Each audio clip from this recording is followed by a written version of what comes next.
അസ്സലാമലൈക്കും. ഇന്ന് ഞാൻ കാന്താരി മുട്ട ഉണ്ടാക്കാൻ പോകുന്നു. ബെസ്റ്റ് നല്ലുണ്ട്. ഒന്ന് ഇങ്ങനെ ഉണ്ടാക്കി നോക്കി. അതിന് വേണ്ടി ഞാൻ 4-5 കാന്താരി മുളക് എടുത്തിട്ടുണ്ട്. പിന്നെ കുറച്ച് ഉപ്പ്, മല്ലിയില, മഞ്ഞൾപ്പൊടി,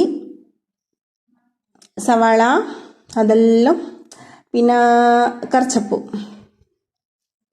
പിന്നെ ഒരു ലെമൺ പകുതി ലെമൺ ജ്യൂസ്. അപ്പം അതും എടുത്ത് ഒന്ന് ജ്യൂസിൽ മിക്സ് ആക്കിയിട്ട് എടുക്കണം. ഗ്രൈൻഡറിൽ ഇട്ടിട്ടൊന്ന് വെള്ളൻ്റെ ആവശ്യമില്ല. ലെമൻ്റെ വെള്ളം അത് ധാരാളം. അത് വെള്ളം വേണ്ട, യൂസ് ആക്കല്ലേ. അപ്പം ലെമണിട്ട് ഒന്ന് നല്ലോണം ഗ്രൈൻഡറിൽ മിക്സ് ആക്കിയിട്ട് എടുത്ത ശേഷം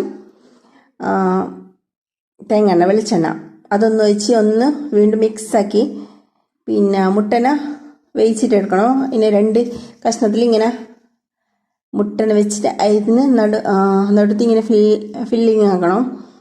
ഇതുപോലെ ഒന്ന് പരത്തി കൊടുക്കണം നമ്മൾ ഉണ്ടാക്കിയ കാന്താരി മസാല. പിന്നെ ഒരു മുട്ട അതിൻ്റെ മുകളിലിട്ട് പിന്നെ ഒന്ന് കഴിച്ച് നോക്കും. എന്ത് ടേസ്റ്റ് നിങ്ങൾ പറയൂ, കമൻറ്റിൽ അറിയിക്കണേ. നല്ല ടേസ്റ്റ് ഉണ്ട്. ഒരു പ്രാവശ്യം ഉണ്ടാക്കണം. Okay, by.